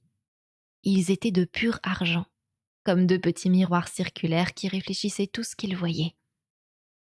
Biseauté était un point qui disparaissait dans leur profondeur, la bouche ouverte qui agitait désespérément ses minuscules bras en allumettes. L'archi-chancelier recula dans un pilier, et le choc lui fit reprendre ses esprits. Il secoua la tête avec humeur, mit une main en coupe et envoya un jet de feu blanc qui fusa vers la sorcière. Sans le quitter de son regard iridescent, Mémé tendit une main et détourna les flammes vers le toit. Il y eut une explosion et une pluie de tessons de tuiles. Les yeux de Mémé s'agrandirent. Bisoté disparut. Là où il s'était tenu se levait un énorme serpent, prêt à frapper. Mémé disparut. Là où elle s'était tenue reposait un panier d'osier. Le serpent devint un reptile géant venu de la nuit des temps. Le panier devint le vent de neige des géants des glaces pour recouvrir de givre le monstre qui se débattait. Le reptile devint un tigre à dents de sabre ramassé pour bondir. La tempête devint une fosse de goudron bouillonnant. Le tigre parvint à devenir un aigle en piqué. La fosse de goudron devint un chaperon huppé. Ensuite, les images se mirent à papilloter à mesure qu'une forme remplaçait une autre. Des ombres stroboscopiques dansaient autour de la salle. Un vent magique se leva, épais et graisseux, qui fit jaillir des étincelles octarines des barbes et des doigts. Au centre de toute cette confusion, Esk essayait de comprendre, les yeux larmoyants, et ne distinguait rien d'autre que les deux silhouettes de Mémé et de Bisoté, statues luisantes au milieu d'images saccadées. Elle prit aussi conscience d'autre chose, un son aigu, à la limite de l'audible. Elle l'avait déjà entendu sur la plaine froide. Un bruissement de grande activité, un bruit d'essaim, de fourmilière. « Elles arrivent !» cria-t-elle dans le tumulte. « Elles arrivent là, maintenant !» Elle sortit tant bien que mal de derrière la table où elle s'était abritée du duel enchanté et voulut toucher Mémé. Une rafale de magie brute la souleva pour la projeter dans un fauteuil. Le bourdonnement se faisait plus fort à présent. L'air vrombissait comme un cadavre de 3 semaines par un jour d'été. Esk fit une nouvelle tentative pour toucher Mémé et eut un mouvement de recul lorsque du feu vert lui rugit le long du bras et lui roussit les cheveux. Elle jeta alentour un regard affolé, en quête des autres mages, mais ceux qui avaient fui les effets de la magie se terraient derrière des meubles renversés pendant que la tempête surnaturelle faisait rage au-dessus de leurs têtes. Elle courut sur toute la longueur de la salle et jaillit dans le couloir sombre. Des ombres tourbillonnaient autour d'elle alors qu'en sanglotant, elle gravissait les escaliers 4 à 4 et enfilait les corridors vrombissants vers la chambre exiguë de Simon. Quelque chose allait essayer d'entrer dans le corps du jeune garçon, avait dit Mémé. Quelque chose qui marcherait et parlerait comme lui, mais qui serait autre chose. Un groupe d'étudiants rôdait anxieusement devant la porte. Ils tournèrent des visages blêmes vers Esk qui leur fonçait dessus et furent suffisamment impressionnés pour s'écarter nerveusement de sa trajectoire décidée. « Il y a quelque chose là-dedans, » fit l'un. « On n'arrive pas à ouvrir la porte. » Ils la regardèrent, l'air d'attendre la suite. Puis l'un d'eux demanda « Tu n'aurais pas un passe-partout des fois ?» Esk agrippa la poignée de porte et tourna. La poignée bougea un peu avant de revenir en arrière avec une telle violence qu'elle manqua lui arracher la peau des mains. Le bruissement à l'intérieur alla crescendo, mais on entendait aussi un autre bruit, comme un battement d'ailes de cuir. « Vous êtes des mages !» hurla-t-elle. « Des foutus mages !»« On n'a pas encore vu la télékinésie, » dit l'un. « J'étais malade quand on a fait le jet de feu. À vrai dire, je ne suis pas très bon en dématérialisation. » La fillette s'approcha de la porte, puis s'arrêta, un pied en l'air. Elle revoyait Mémé lui dire que même les bâtiments avaient un esprit, à condition qu'ils soient suffisamment anciens. L'université était très ancienne, elle. Esk se déplaça prudemment d'un côté et laissa courir ses mains sur les pierres séculaires. Il fallait procéder en douceur, afin de ne pas effrayer l'esprit qu'elle sentait à présent dans le mur. Un esprit lent et simple, mais un esprit quand même. Il palpitait tout autour d'elle. Elle sentait les petites étincelles au tréfonds de la roche. Quelque chose ululait derrière la porte. Les 3 étudiants regardèrent avec étonnement Esk aussi immobile que le roc, mains et front pressés contre le mur. Elle y était presque. Elle sentait sa propre pesanteur. Le poids de son corps revivait des souvenirs lointains à l'aube des temps quand la roche était en fusion à l'état libre. Pour la première fois de sa vie, elle savait à quoi ça ressemblait d'avoir du monde au balcon. Elle avança délicatement dans l'esprit de la bâtisse, affina ses impressions, chercha aussi vite qu'elle l'osait le corridor où elle se trouvait, la porte qu'elle n'arrivait pas à ouvrir. Elle tendit un bras très prudemment. Les étudiants la virent déplier un doigt tout doucement. Les gonds de la porte commencèrent à grincer. Il y eut un instant de tension, puis les clous sautèrent des gonds et cliquetèrent contre le mur derrière elle. Les madriers se mirent à se cintrer alors que la porte peinait pour s'ouvrir contre la force de ce qui la maintenait fermée. Le bois se gondola. Des rayons de lumière bleue perforèrent le couloir, s'agitèrent et dansèrent tandis que des formes indistinctes se traînaient dans la lueur aveuglante à l'intérieur de la chambre. Une lumière vaporeuse et actinique, de quoi pousser Steven Spielberg à contacter son avocat chargé des droits d'auteur. Les cheveux d'Esk se dressèrent d'un coup sur sa tête. Elle avait l'air d'un pissenlit ambulant. Des petits serpents de feu magique lui crépitèrent sur la peau quand elle franchit le seuil. Les étudiants restés dehors la virent avec horreur disparaître dans la lumière, qui s'évanouit dans une explosion silencieuse. Lorsqu'ils se trouvèrent enfin assez de courage pour regarder à l'intérieur de la pièce, ils n'y virent rien d'autre que le corps endormi de Simon. Et puis Esk, silencieuse et froide, allongée par terre, qui respirait lentement. Le sol était couvert d'une fine pellicule de sable argenté. Esk flottait dans les brumes du monde et notait avec un curieux détachement la façon précise dont elle passait au travers de la matière solide. Elle n'était pas seule. Elle entendait Pépier. La fureur monta en elle comme de la bile. Elle se retourna et se dirigea vers le bruit, aux prises avec les forces enjôleuses qui ne cessaient de lui répéter comme il serait agréable de laisser aller son esprit et de sombrer dans une mer chaude de néant. La colère, c'était ça le truc. Elle savait qu'il était de la plus haute importance de rester en colère. Le disque monde s'éloignait. Il s'étalait sous d'elle comme le jour où elle avait été un aigle.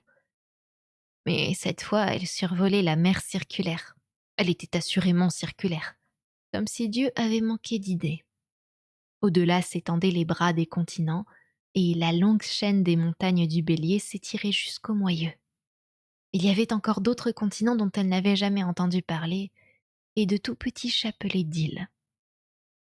Elle changea de point de vue, et le bord lui apparut.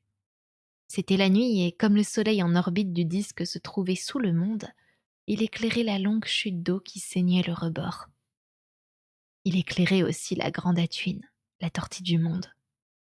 Est-ce que s'était souvent demandé si la tortue n'était pas en réalité un mythe? C'était apparemment se donner beaucoup de mal rien que pour déplacer un monde. Mais elle était bien là, presque aussi grande que le disque qu'elle portait, saupoudrée de poussière d'étoiles et grêlée de cratères météoritiques. Esk vit sa tête passer devant elle et regarda droit dans un œil assez vaste pour accueillir toutes les flottes du monde. Elle avait entendu dire qu'en regardant suffisamment loin dans la même direction que la grande Atuine, on voyait la fin de l'univers. Peut-être était-ce l'inclinaison de son bec, mais la grande Atuine avait l'air vaguement confiante, optimiste même. Peut-être que la fin de tout n'était pas si terrible que ça. Comme dans un rêve, elle se projeta pour essayer d'emprunter le plus grand esprit de l'univers.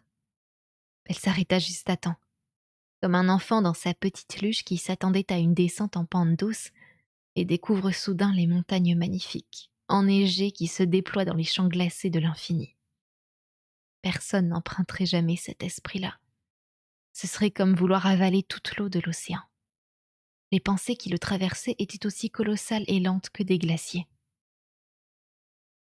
Au-delà du disque, il y avait les étoiles, et elles se comportaient bizarrement. Elles tourbillonnaient comme des flocons de neige. De temps en temps, elles redevenaient normales, aussi immobiles que d'habitude, puis soudain, il leur prenait fantaisie de danser. De vraies étoiles ne devraient pas faire ça, se dit Esk. Par conséquent, elles ne regardaient pas de vraies étoiles. Par conséquent, elles ne se trouvaient pas dans la réalité. Mais des bruissements tout proches lui rappelèrent qu'elle risquait fort de mourir pour de bon si elle perdait ces bruits-là. Elle se retourna afin de les poursuivre dans la tempête de neige stellaire. Et les étoiles sautaient, S'immobiliser, sauter, s'immobiliser. Alors qu'elle montait en flèche, Esk s'efforça de se concentrer sur des détails quotidiens. Elle savait en effet que, s'il lui arrivait de laisser son esprit se fixer sur ce qu'elle suivait, elle ferait demi-tour, et elle n'était pas sûre de connaître le chemin. Elle essaya de se souvenir des 18 herbes qui guérissaient du mal d'oreille, ce qui l'occupa un moment parce qu'elle ne parvint pas à retrouver les 4 dernières. Une étoile passa en piqué et s'éloigna soudain dans une violente secousse. Elle faisait à peu près 6 mètres de diamètre. Après les herbes vint le tour des maladies des chèvres, ce qui lui prit pas mal de temps, car les chèvres attrapent des tas de choses, qu'attrapent aussi les vaches, plus beaucoup d'autres, plus qu'attrapent plus les moutons, plus toute une série d'affections horribles qu'elles sont les seules à attraper. Une fois terminée la liste des queues moisies, des mammites phalloïdes et des mammites octarines, elle essaya de se rappeler le code compliqué des points et des traits dont on avait l'habitude de marquer les arbres aux alentours de Trouduc, afin que les villageois retrouvent le chemin de chez eux par nuit de neige. Elle n'en était qu'au point trait, moyeu quart, moyeu sens direct, 1,5 km du village, lorsque l'univers autour d'elle disparut avec un petit plop. Elle tomba en avant, heurta une surface dure et granuleuse, roula et s'immobilisa. La surface granuleuse était du sable, fin, sec et froid. On sentait qu'on aurait beau le creuser à plus d'1 mètre, il resterait toujours aussi froid et aussi sec. Esk resta étendu un moment, le nez dans le sable, rassemblant son courage pour le relever. Elle voyait seulement à quelques pas le bas du vêtement de quelqu'un. De quelque chose, se corrigea-t-elle. À moins que ce ne soit une aile. Ça pouvait être une aile, en cuir particulièrement fatigué. Elle la remonta des yeux jusqu'à ce qu'elle découvre, très haut, une tête en silhouette sur le ciel étoilé. Son propriétaire s'efforçait à l'évidence d'avoir l'air cauchemardesque, mais il en avait rajouté. L'aspect général était celui d'un poulet mort depuis 2 mois, mais des défenses de phacochère, des antennes de papillons de nuit, des oreilles de loup et une corne de licorne gâchaient l'effet horrifique. Le tout avait une allure d'assemblage maison, comme si le propriétaire avait entendu parler d'anatomie mais dominait mal son sujet. Il regardait fixement, mais pas dans la direction de la fillette. Quelque chose derrière elle retenait toute son attention. Esk tourna la tête très lentement. Simon était assis en tailleur au centre d'un cercle de choses. Il y en avait des centaines, aussi immobiles et silencieuses que des statues, qui l'observaient avec une patience reptilienne. Il tenait dans ses mains en coupe un petit objet anguleux qui émettait une lumière bleue et floue, et lui faisait une drôle de mine. D'autres objets étaient posés par terre près de lui. Chacun baignait dans une lueur douce. Ils étaient de forme classique, de celles que Mémé dédaignait et traitait de géométrie. Cubes, diamants à faces multiples, cônes et même une sphère. Chacun était transparent et contenait... Est-ce que se rapprocha en douce? Personne ne lui prêtait attention. À l'intérieur d'une sphère de cristal jetée de côté dans le sable, flottait une boule bleu-vert, marbrée de tout petits motifs nuageux et de ce qui aurait presque pu passer pour des continents si quelqu'un d'assez bête avait voulu vivre sur une boule. C'était peut-être un genre de modèle réduit. Pourtant, quelque chose dans son rayonnement disait à Esk qu'elle était parfaitement réelle, probablement très grosse, et pas complètement à l'intérieur de la sphère dans tous les sens du terme. Elle la reposa délicatement et se glissa vers un bloc à 10 côtés dans lequel flottait un monde beaucoup plus acceptable. Il avait une forme normale de disque, mais un mur de glace tenait lieu de cataracte et un arbre gigantesque de moyeux, si grand que ses racines se perdaient dans les chaînes de montagnes. Un prisme voisin contenait un autre disque à la rotation lente, entouré de petites étoiles. Mais aucun mur de glace ne le ceinturait, celui-là. Seulement un fil d'or rouge qui se révéla, après examen, un serpent. Un serpent assez grand pour encercler un monde. Pour des raisons connues de lui seul, il se mordait la queue. Esk retourna plusieurs fois le prisme avec curiosité et nota que le petit disque à l'intérieur se maintenait résolument à la verticale. Simon gloussait doucement. Esk replaça le disque serpent et regarda d'un œil prudent par-dessus l'épaule du jeune garçon. Il tenait une petite pyramide de verre.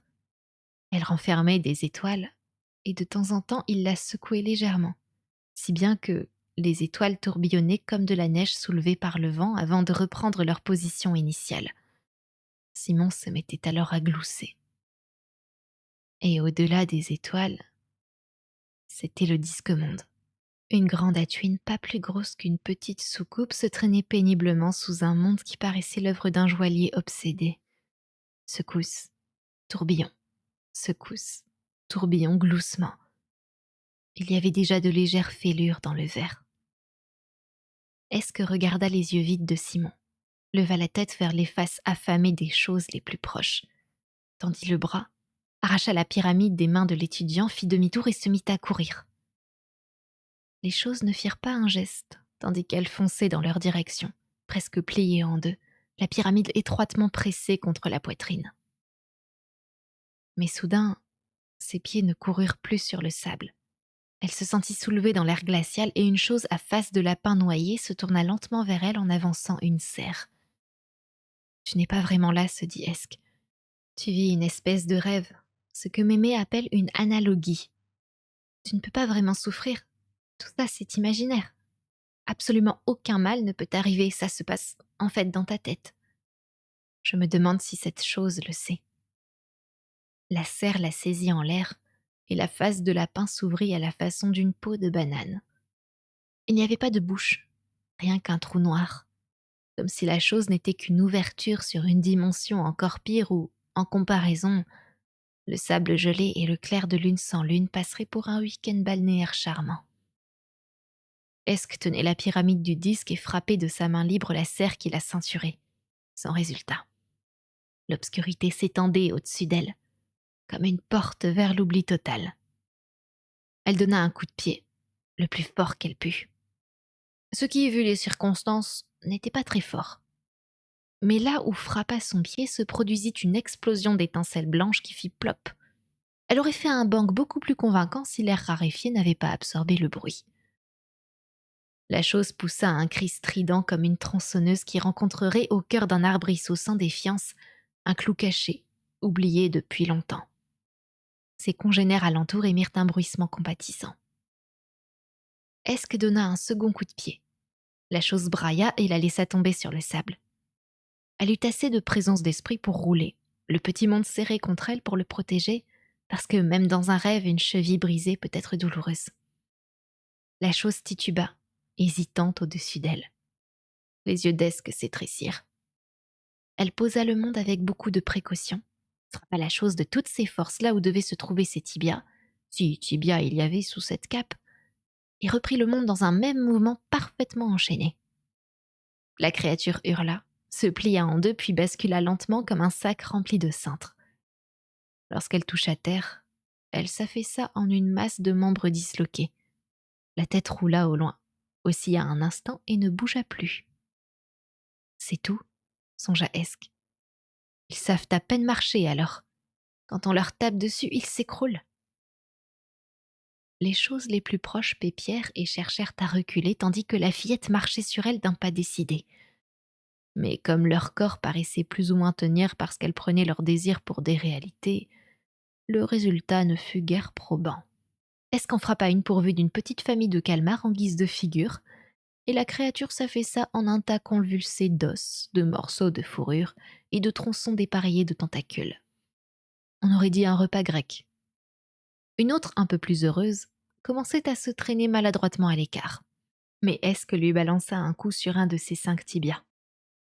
La chose battit désespérément l'air lorsqu'elle tomba et en renversa 2 de plus dans sa chute. Le reste avait réussi à tituber hors de son chemin et l'observait à distance.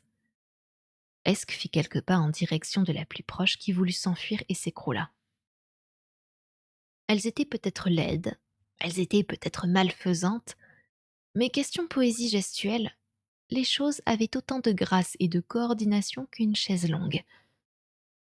Esk leur jeta un regard mauvais, puis baissa les yeux sur le disque dans sa pyramide de verre.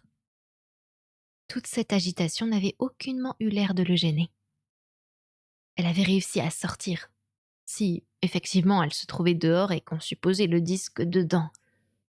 Mais comment était-on censé rentrer? Quelqu'un se mit à rire. Le genre de rire... En gros, il rappelait le pshassarnichikov.